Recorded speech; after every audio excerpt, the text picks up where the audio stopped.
Hey, Piers Morgan, you say nobody's willing to come on and debate you. First of all, have you ever debated uh, Mark Levin? Have you ever debated Ben Shapiro? Have you ever debated a rabbi by the name of Shmuley Betayach? Have you ever debated Jonathan Conricus?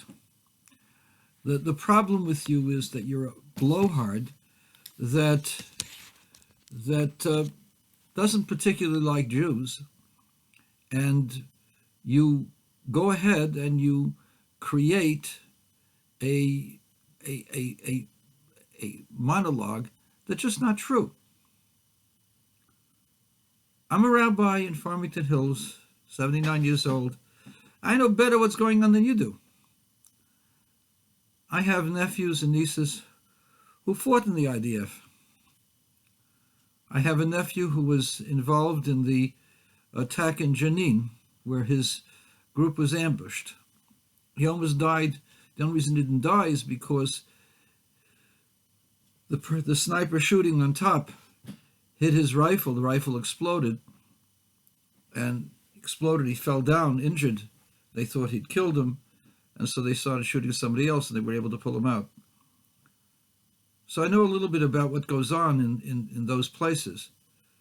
When you're involved in street-to-street combat, it's very dangerous for the soldier,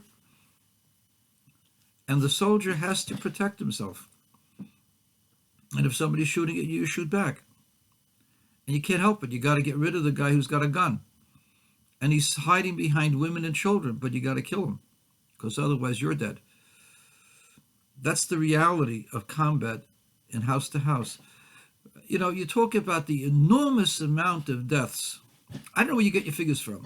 Most of your figures you get from Gazan, the Gazan Health Department, which is basically Hamas. Hamas is telling you just how many people died. You don't know if that's true or not. Now, people have died, no question about it. How many soldiers, how many members of Hamas had been killed? It's been verified by people who've gone in the know. It's almost 1-to-1. That's never, ever happened in the history of warfare. People who are in the know about urban warfare. There's a guy by the name of John Spencer. Have you ever talked to him? All of this is bluster. It's anti-Semitic bluster. You're just a basic anti-Semite. That's all. There's no indiscriminate bombing. You get a target, and Israel has sent leaflets and called people to get out, taking away the element of surprise. And this has been done over and over again.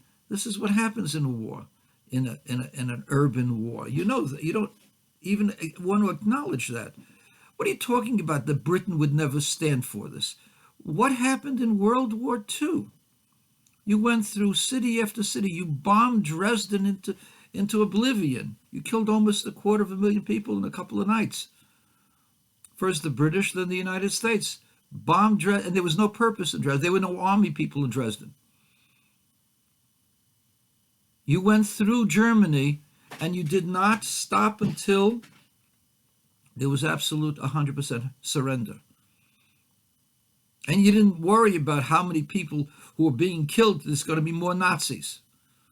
You didn't worry about that. You worried only about victory. There was nothing else other than victory. Unconditional surrender was the terms that you wanted, and that was what was publicized, and that's what you got, because you were determined. You were determined to win. And that's what happened with the British and the French and the United States and the Russians, by the way. And there were, I think, about 600,000 civilian deaths in Berlin, and several 100,000 soldiers, Soviet soldiers, who were killed in the Battle of Berlin. When you're dealing in an urban area, you're going to have an incredible amount of people die. Nobody ever talks about that. I mean, all of your pontifications have nothing to do with reality of war. That's number one. Number two, the Israeli army is the most moral army in the world in terms of protecting against civilian casualties. The reason why they say they'll get back to you because they have to investigate to see maybe there was a rogue. They don't have the answers right away. They don't know what's going on in the heat of battle. What happens is that exaggerated numbers come out of people dying, and you're swallowing it, and you're saying, when is this? What's the end of this? What was the end of World War II?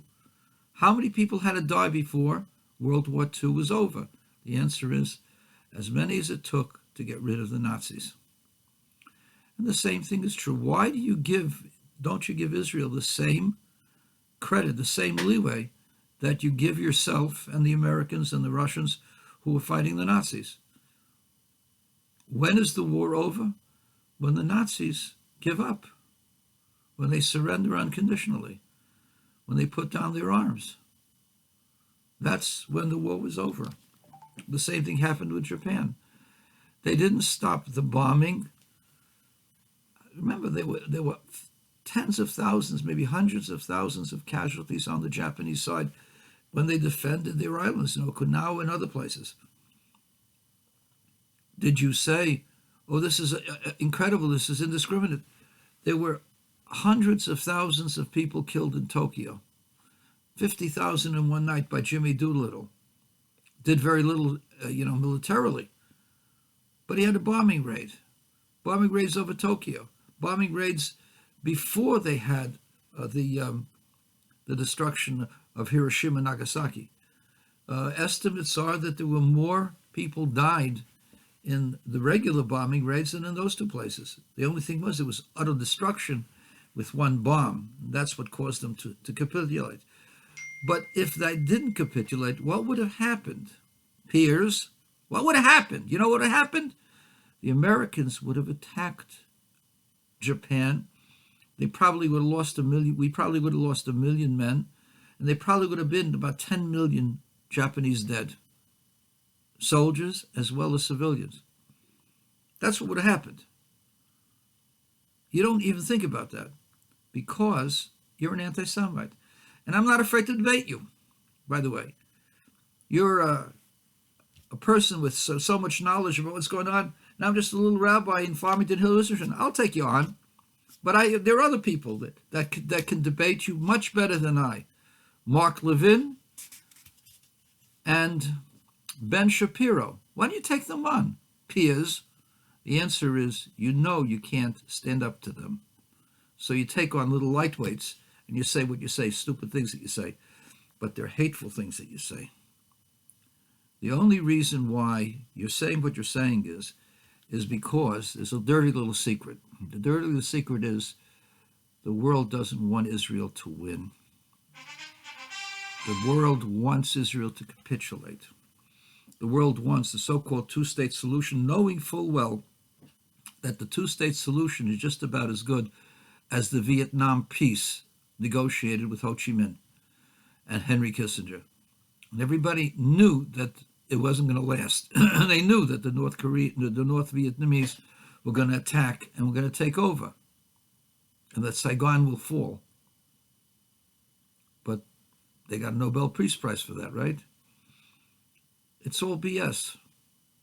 When you have an entity that wants to kill you, such as the Nazis, such as the Japanese, and such as Hamas, it don't make a difference that they are ill-equipped, that they're poor. Let me just recapitulate a few facts for you. Hezbollah had 150,000 rockets. About 40,000 of those rockets they were able to shoot at Israel. Hamas shot thousands, if not tens of thousands of rockets at Israel.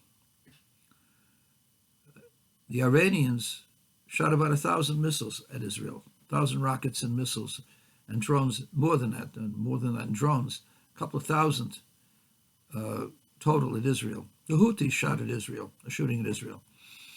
The people in Judea and Samaria shooting at Israel.